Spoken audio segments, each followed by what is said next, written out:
Real Madrid versus Barcelona, the great El Clasico. European club ফুটবলের যে শিডিউলটার দিকে চোখ থাকে ফুটবল ওয়ার্ল্ডের প্রায় সবার, সেই ম্যাচটাই নেক্সটে হতে যেতেছে এবং এই ম্যাচটাকে ঘিরে রিয়াল মাদ্রিদ ফ্যান এবং বার্সেলোনা ফ্যানরা খুবই এক্সাইটেড।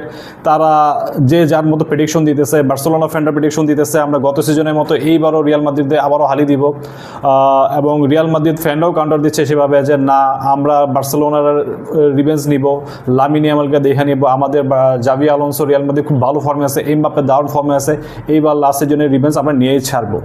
এক একজন তার মতো করে প্রেডিকশন দিচ্ছে, তবে সব প্রেডিকশন যে খেলাটা তাদের মতো হবে তা কিন্তু না। সবাই যখন প্রেডিকশন দেয় তাদের নিজের টিমেরকে ফেভার করেই প্রেডিকশন দেয়, এবং আমি দেখছি যে অনেকেই অ্যানালাইসিস দিচ্ছে এরকম যে এই ফর্মের আমার টিমের এই ফর্মের সাথে রাইভাল টিম কিন্তু পারবে না। অনেক কন্টেন্ট ক্রিয়েটর আছে তারা তো পারলে উড়াই দিচ্ছে তার রাইভাল টিমকে।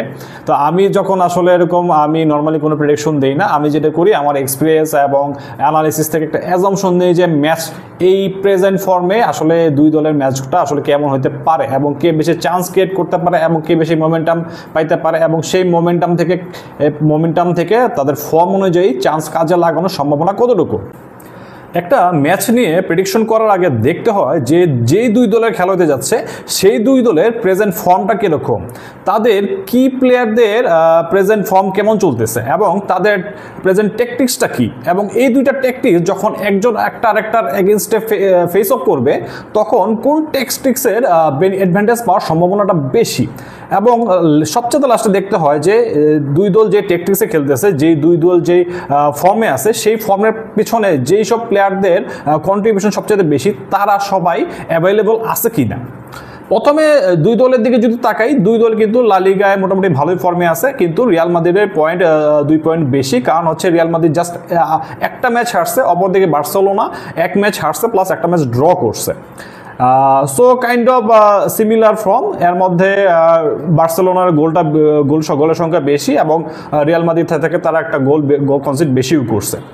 লাস্ট সিজনের সাথে এই সিজনের বার্সেলোনা যদি আমরা কম্পেয়ার করি, লাস্ট সিজনে বার্সেলোনা হ্যান্সি ফ্লিকের আন্ডারে অনেক হাই ইন্টেন্সিটিতে হাই লাইন ডিফেন্স মেনটেন করে হার্ড প্রেসিং ফুটবল খেলছে, অনেক ফাস্ট ফুটবল খেলছে, যেই কারণে তাদের এই আল্ট্রা অ্যাটাকিং ট্যাকটিক্সে তারা অনেক বেশি গোলও পাইছে, এবং যখনই রিয়াল মাদ্রিদ কোনো অপোনেন্টের সাথে তারা ফেস অফ করছে তারা কিন্তু 1-2 গোলে যেতে নেয়, তারা কিন্তু বেশ কয়েকটা গোল দিয়ে কিন্তু তারা ম্যাচ জিতছে, এবং যেই ম্যাচগুলো তারা হারছেও সেই ম্যাচেও কিন্তু তারা গোল পাইয়াই হারছে।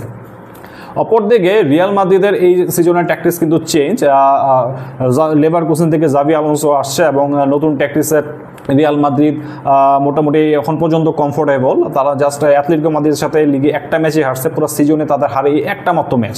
তো যদি ম্যাচ বাই ম্যাচ দেখি দুই দলের আসলে খুব বেশি একটা পার্থক্য নাই ফর্মের বেলায়।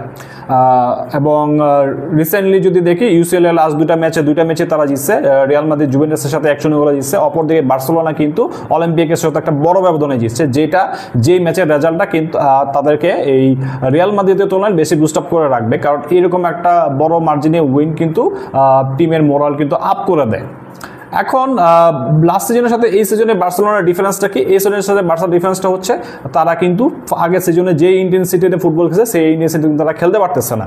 এটাও স্বাভাবিক, কারণ একটা সিজনে হাই ইন্টেন্সিটি ফুটবল খেললে প্লেয়ারদের যেই স্ট্যামিনা এবং এনার্জি লস হয়, সেই স্ট্যামিনা এনার্জি কিন্তু সেকেন্ড সিজনে পাওয়া যায় না।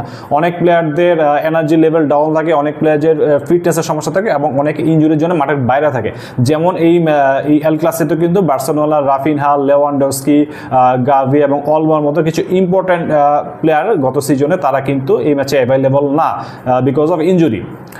এবং এই সিজনে কিন্তু লাস্ট সিজনের বার্সেলোনার অন বেস্ট ডিফেন্ডার ইনিগো মার্টিনেজও নাই, যেই ইনিগো মার্টিনেজ এবং কুবার্সির যেই ডিফেন্স পার্টনারশিপটা ছিল সেই ডিফেন্স পার্টনারশিপের কারণে কিন্তু হ্যান্সি ফ্লিকের যে হাইল্যান্ডস ডিফেন্স, ওই হাইল্যান্ডস ডিফেন্সটা কিন্তু অনেক ইফেক্টিভ ছিল এবং বার্সেলোনা কিন্তু অনেক বেশি অফসাইড ট্র্যাপ উইন করতে পারছিল, যেইটা কিন্তু এই সিজনে আমরা দেখতে পারতেছি না, বরং আমরা যেটা দেখতেছি যে বার্সেলোনা হাইল্যান্ডস ডিফেন্স মেনটেন করতে গিয়ে অনেকবার কিন্তু এক্সপোজ হচ্ছে।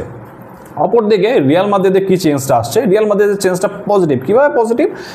কারণ হচ্ছে গিয়ে আলোনসো নতুন একটা ট্যাকটিক্স অ্যাপ্লাই করতেছে। তার ট্যাকটিক্স হচ্ছে কি, সে তার প্রেসিং ফুটবলটা লাস্ট সিজনে আঞ্চলিকের তুলনায় এই সিজনে কিন্তু বেটার। এবং আলোনসো আঞ্চলিক কিছুটা ভার্সেটাইল কোচ, বাট আলোনসো কিছুটা position based coach. Position based means সে হচ্ছে বিল্ড আপ ফ্রম ব্যাক সিস্টেমে বেশি বিশ্বাসী।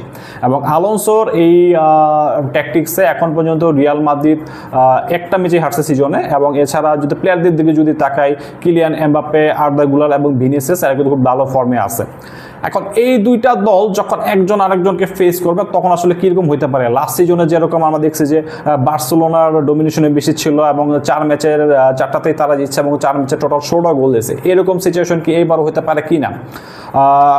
এবার হবে কিনা এটা সময় বলে দেবে। তবে ওরকম ওয়ান সাইডেড এল ক্লাসিকো না হওয়ার সম্ভাবনাটাই বেশি। কারণ যেটা বললাম, বার্সেলোনা কিন্তু আগের সিজনের ফর্মে তারা নাই, আগের সিজনে ইন্টেন্সিটি তাদের নাই। আগের সিজনে যে ফর্মটা আগের সিজনের মতো তাদের যে হাইলাইন ডিফেন্স এরকম ইফেক্টিভ না, এবং তাদের স্কোরারও কিন্তু সেভাবে কিন্তু গত সিজনের মতো না। যদি গত সিজনে যখনই রিয়াল মাদ্রিদ ও বার্সেলোনার ফেস অফ করতো তখন দেখা যাচ্ছে যে বার্সেলোনার কিন্তু গোলের সংখ্যা অনেক বেশি রিয়াল মাদ্রিদের তুলনায়, যেটা কিন্তু এই সিজনের না।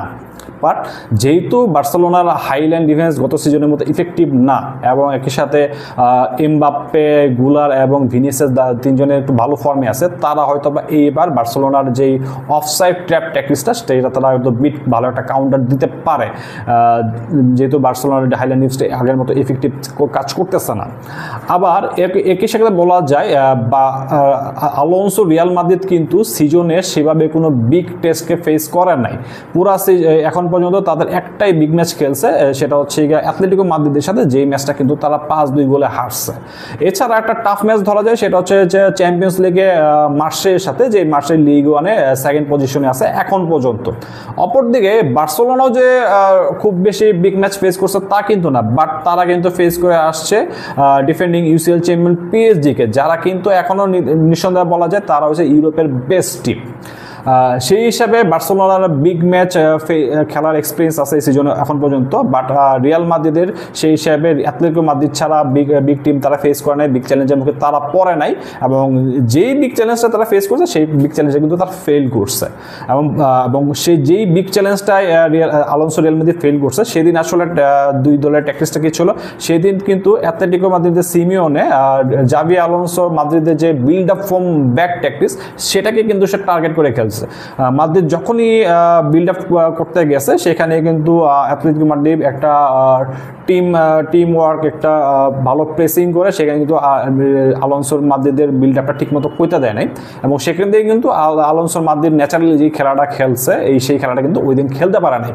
এই সিনারিওটা কিন্তু এই হ্যান্সি ফ্লিকের বার্সেলোনা এগেনস্টে রিপিট হওয়ার চান্সটা বেশি। কারণ যেটা বললাম, হ্যান্সি ফ্লিকের বার্সেলোনা কিন্তু হাই ইন্টেন্সিটিতে হার্ড প্রেসিং ফুটবল এটাই বেশি খেলার চেষ্টা করে, যদিও বা এই সিজনে গত সিজনের মতো ইফেক্টিভ না, বাট তাদের স্ট্রেংথ কিন্তু ওইটা। এবং হ্যান্সি ফ্লিকের বার্সেলোনা কিন্তু সেটাই চাবে যে আলোনসোর রিয়াল মাদ্রিদকে তাদের হাফে কিন্তু আটকাই ফেলতে এবং তাদের হাফে হার্ড প্রেসিং করে সেখান থেকে বল উইন চেষ্টা করতে। এবং আলোনসোর মধ্যে একটা জিনিস আছে, সেটা হচ্ছে যে সে যেই স্টাইলে খেলায় সেই স্টাইলের সাথে সে কিন্তু খুব ভেরিয়েশনটা খুব কম আনে। এটা যদি তার লেভারকুসেনের হিস্ট্রি যদি জানি, লেভারকুসেন সাথে যখন বায়ার্ন মিউনিখের ম্যাচ হইতো তখন বায়ার্ন মিউনিখ কিন্তু শক্তিতে লেভারকুসেন থেকে আগায় থাকতো, তারপরও আলোনসো কিন্তু তার যে স্টাইলটা আছে সেই স্টাইলটা কিন্তু খুব বেশি একটা স্যাক্রিফাইস করতো না। এখানে যে ফ্লিকের বার্সেলোনার সামনে যে আলোনসো স্টাইলটা একটু স্যাক্রিফাইস করে একটু ডিফারেন্ট অ্যাপ্রোচে নিবে, সেটার সম্ভাবনা কিন্তু খুব একটা বলা যায় না। তবে আলোনসো যদি ফার্স্ট হাফটা তার এনার্জি সেভ করে খেলে, বার্সেলোনা যে পেসিংটা বার্সেলোনার পেশাটা যদি অ্যাবজর্ব করে, সেকেন্ড হাফে যদি সে দেখা যায় যে সে গিয়ারটা সুইচ করবে, সেকেন্ড হাফে সে ফাস্ট ফুটবল খেলার চেষ্টা করবে অথবা নিজেরা পেশা দেওয়ার চেষ্টা করবে, তখন হয়তো আলোনসোর জন্য এটা একটা বেটার অপশন হতে পারে। কারণ যদি পিএসজি ম্যাচে যদি দিকে তাকাই, পিএসজি ম্যাচে কিন্তু বার্সেলোনা ফার্স্ট হাফটা ডোমিনেট করলো, সেকেন্ড হাফে তারা কিন্তু ডোমিনেট করতে পারে নাই। কারণ হচ্ছে তারা একটু টায়ার্ড হয়ে গেছিলো, তাদের প্রেসিংটা ঠিকমতো কাজ করতেছিল না। এবং এই সুযোগে পিএসজির বিল্ড আপটা তখন বেটার হচ্ছিল এবং বার্সেলোনার হাইলাইন ডিফেন্সের ট্র্যাপটা তারা ব্রেক করে তারা কিন্তু গোল আদায় করেছে। সেম ট্যাকটিক্স যদি আলোনসো ফলো করে এই ফ্লিকের বার্সেলোনা এগেনস্টে, যে ফার্স্ট হাফটা আমরা এনার্জি সেভ করে খেলবো বা বার্সেলোনার প্রেসার অ্যাবজর্ব করবো, তাহলে হয়তো সেকেন্ড হাফে গিয়ে তারা কিন্তু বেটার রেজাল্টটা বের করে নিয়ে আসতে পারে। অপরদিকে ফ্লিকের বার্সেলোনার জন্য বেস্ট অপশন যেটা হবে সেটা হচ্ছে কি আলোনসোর বিল্ড আপ ফ্রম ব্যাক ট্যাকটিক্সকে অ্যাপ্লাই করতে না দেওয়া, এবং যে তিনটা প্লেয়ারের নাম শুরুতে নিলাম আর্দা গুলার, কিলিয়ান এমবাপ্পে এবং ভিনিসিয়াস জুনিয়র, এই তিনটা প্লেয়ারের ইন্ডিভিজুয়াল ব্রিলিয়ান্স থেকে কিন্তু রিয়াল মাদ্রিদ যে অ্যাটাকগুলো হয়, যে রিয়াল মাদ্রিদ যে চান্সগুলো ক্রিয়েট হয়, সেই মোমেন্টামগুলো কিন্তু এই তিনজনের কাছে ক্রিয়েট হয়। সো এই তিনজনকে যদি ক্লোজলি ম্যানমার্ক করতে পারে এবং তিনজনকে যদি ইনঅ্যাক্টিভ রাখতে পারে, ইন দ্যাট কেস বলা যায় যে রিয়াল মাদ্রিদের যে অ্যাটাকিং থ্রেটগুলো আছে সেগুলো কিন্তু ফ্লিকের বার্সেলোনা ম্যাক্সিমাম টাইম নিউট্রালাইজ করতে পারবে। তবে এইখানে আসলে সবসময় আমরা রিয়াল মাদ্রিদের সাথে এল ক্লাসিকো যে গত সিজন হিস্ট্রিটা বলি, এখানে কিন্তু ইন্ডিভিজুয়াল প্লেয়াররা কিন্তু স্টেপ আপ করে। বার্সেলোনা থেকে লামিন ইয়ামাল, রাফিনহা যেমন স্টেপ আপ করছে, রিয়াল মাদ্রিদ থেকেও কিন্তু এমবাপ্পেও সেভাবে স্টেপ আপ করছিল, যদিও ম্যাচ জিতাতে পারে না, কিন্তু তার কিন্তু একটা হ্যাট্রিক আছে। তো এই হচ্ছে আমার অ্যাজাম্পশন এবং অ্যানালাইসিস, যেটাই বলি যে আমরা এই এল ক্লাসিকোতে আসলে সিনিয়রটা কীরকম হইতে পারে। আলোনসো যদি তার টিপিক্যাল অ্যাপ্রোচের শুরুতে খেলতে পারে তাহলে কিন্তু সেটা তার জন্য ব্যাকফায়ারও করতে পারে, কারণ বার্সেলোনার প্রেসিং ফুটবল তার যে বিল্ড আপ ফ্রম ব্যাক ট্যাকটিক্সের এগেনস্টে কিন্তু বেশি ইফেক্টিভ হবে। এবং আলোনসো যদি সেকেন্ড হাফে ফোকাস করে বেশি, in that case Alonso Real মাদ্রিদের জন্য বেটার। সো সেকেন্ড হাফে তার রেজাল্ট বের করে নিয়ে আসতে পারে। এবং বার্সেলোনায় রাফিনহা নাই, লেভানডস্কি নাই, অলমো নাই, এবং এই বেশ কয়েকটা প্লেয়ার অ্যাবসেন্স। তো এই অ্যাবসেন্সটা তারা কাজে লাগাইতে পারে যদি তাদের ফুটবল তারা যে চান্সগুলো ক্রিয়েট করতে পারে, সেই চান্সগুলো যদি তারা ঠিকমতো কাজে লাগানো যায় এবং শুরু থেকেই যদি মাদ্রিদকে চাপে ফেলে সেখান থেকে গোল আদায় করে নিতে পারে। সো এই হচ্ছে আমার অ্যানালাইসিস। আমি কোনো প্রেডিকশন দেই না, আমি সবসময় এরকম অ্যাজাম্পশন দিয়ে যাই, একটা অ্যানালাইসিস দিই কী সিচুয়েশন কী হইতে পারে সেটা আমি বলি। কারণ হচ্ছে যে এরকম হইতে পারে যে একটা টিম অনেক বেশি চান্স ক্রিয়েট করলো, অনেক বেশি শট অন টার্গেট শট নিল, বাট তারা গোল পাইলো না, এবং লাকিলি দেখা যায় যে কোনো একটা প্লেয়ারের ইন্ডিভিজুয়াল ব্রিলিয়ান্স অথবা রেফারিং ডিসিশনের কারণে ম্যাচটা যেই টিমটা ডোমিনেট করে নেয় সেই টিমটা ম্যাচ বের করে নিচ্ছে। এইরকম সিচুয়েশন আসলে ফুটবলে অনেকবারই হয়। কালকে এল ক্লাসিকো তো হবে, এটা হাইলি হবে না এটা বলা যায় না।